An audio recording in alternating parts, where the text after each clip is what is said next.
আল্লাহ তাআলা আমাদের জন্য এই যে বড় বড় মুজাইয়িন উলামায়ে কেরামদেরকে সামনে রাখছেন, এটা আল্লাহ পাকের একটা দয়া। আলহামদুলিল্লাহ বলেন। এখনও তারা আমাদেরকে নসিহত করেন, আমরা তাদের নসিহতগুলো শুনতে পারি। আল্লাহ পাকের বহুত বড় ইহসান। সম্মানিত উপস্থিতি, আমি খুব সংক্ষিপ্ত সময়ে ইম্পর্টেন্ট একটা সংবাদ আপনাদের সামনে দিয়ে আপনাদের কাছ থেকে বিদায় নিব। আজকে দেখুন, এই গোটা মুসলিম সমাজের ভিতরে, গোটা উম্মতের ভিতরে আমরা বড়রা যারা আছি, আমাদের কিন্তু দিন শেখার জন্য অনেক মাধ্যম আছে, ইসলাম শেখার জন্য অনেক মাধ্যম আছে।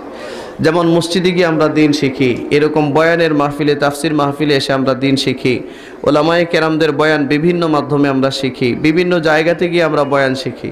এটা আমাদের যে ছোট্ট বাচ্চাগুলো আছে, আমাদের যে সন্তানগুলো আছে, এখন নতুন করে যারা আসতেছে, আমরা যারা কালিমা পড়েছি মক্তবে গিয়ে, আজকে আমাদের সন্তানগুলোকে কিন্তু মক্তব থেকে ইহুদি নাসারাদের ষড়যন্ত্রের জাল বিস্তার করে বাচ্চাদেরকে মক্তব থেকে দূরে সরাই দিছে, ঠিক কিনা?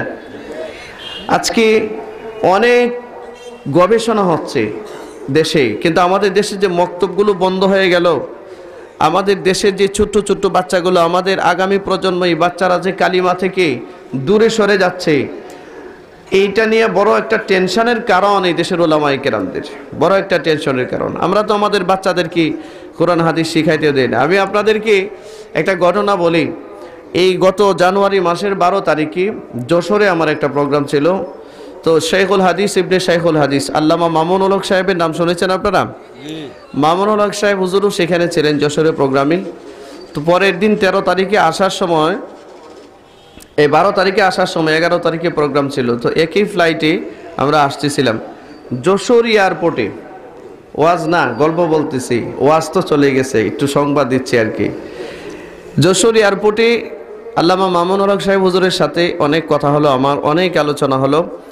আসার সময় একই ফ্লাইটে পাশাপাশি আসতেছিলাম।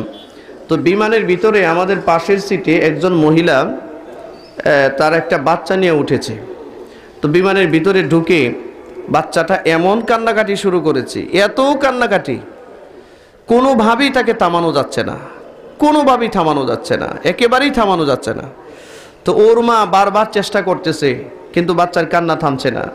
তার বিমানে যে ক্রুরা আছে, ক্রুরা এসেছেন বাচ্চাকে থামানোর জন্য, কিন্তু থামাতে পারতেছে না। ওর মা বারে বারে চেষ্টা করছে, কিন্তু পারতেছে না। পুরা ডোমেস্টিক ফ্লাইট তো, ছোট বিমান, এটার ভিতরে মানুষ যারা ছিল সবাইকে অস্থির বানিয়ে ফেলছে একদম। তো ওর মা একটা মোবাইল বের করেছে, মোবাইল বের করে বাচ্চাটার সামনে গেম খেলতেছে। গেম আছে না, গেম খেলতে দিয়েছে। তো এখন বাচ্চা গেমও খেলে না, মোবাইল ফেলে দেয় চিৎকার করে। তো সামনে দিয়েছে কার্টুন।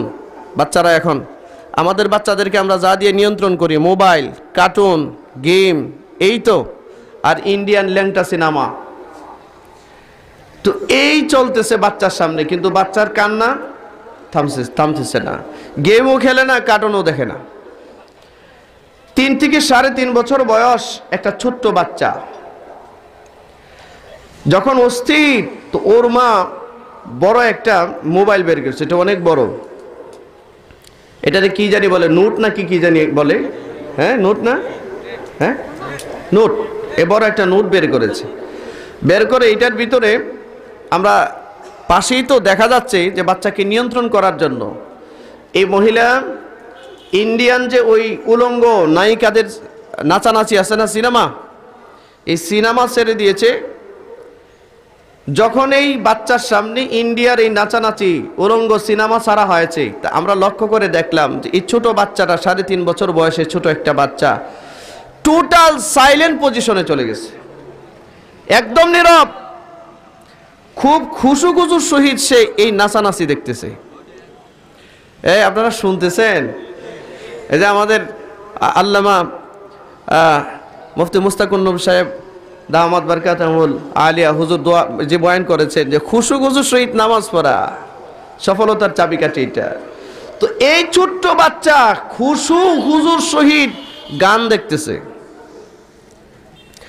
যখনই ওর মা তার সামনে এরকম ছোট্ট একটা গানের বাক্স ছেড়ে দিয়েছে, এই 3.5 বছর বয়সের একটা ছোট্ট বাচ্চা এইরকম গান শুনে শুনে শুনে শুনে ওই আপনার এই এর ভিতরে ভিডিওর ভিতরে এরকম নষ্টা ভ্রষ্টা নারীরা যেমনি নাচানাচি করতেছে, বাচ্চাটা এরকম তার ঘাড় হেলাচ্ছে, মাথা হেলাচ্ছে, সে একেবারে হ্যাপি, কোনো টেনশন নাই, খুব আন্তরিকতার সহিত গান দেখতেছে।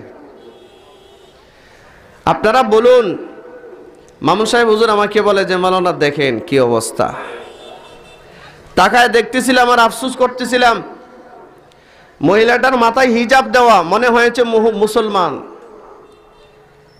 তো মামুন সাহেব হুজুর বলতেছেন যে দেখেন, নিশ্চয়ই এই মহিলাটাই বাচ্চাটাকে যখন পেটে রাখছে,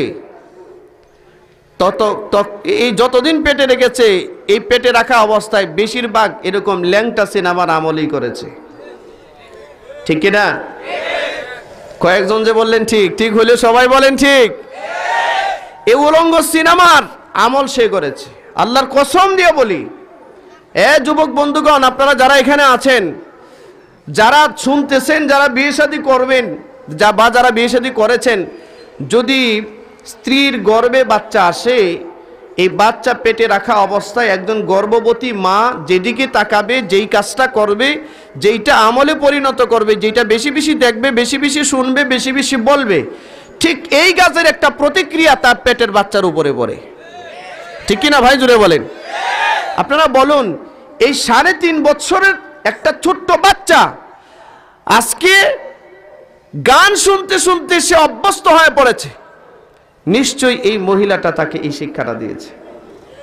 হ্যাঁ, আর নবীর যুগের একটা ছোট্ট বাচ্চার ঘটনা বলে আপনাদের কাছ থেকে আমি বিদায় নিব। আমাদের যুগের বাচ্চাদেরকে আজকে কিভাবে দূরে সরানো হচ্ছে, আর নবীর যুগের সন্তানরা, বাচ্চাগুলো কিরকম ছিল। সম্মানিত উপস্থিতি।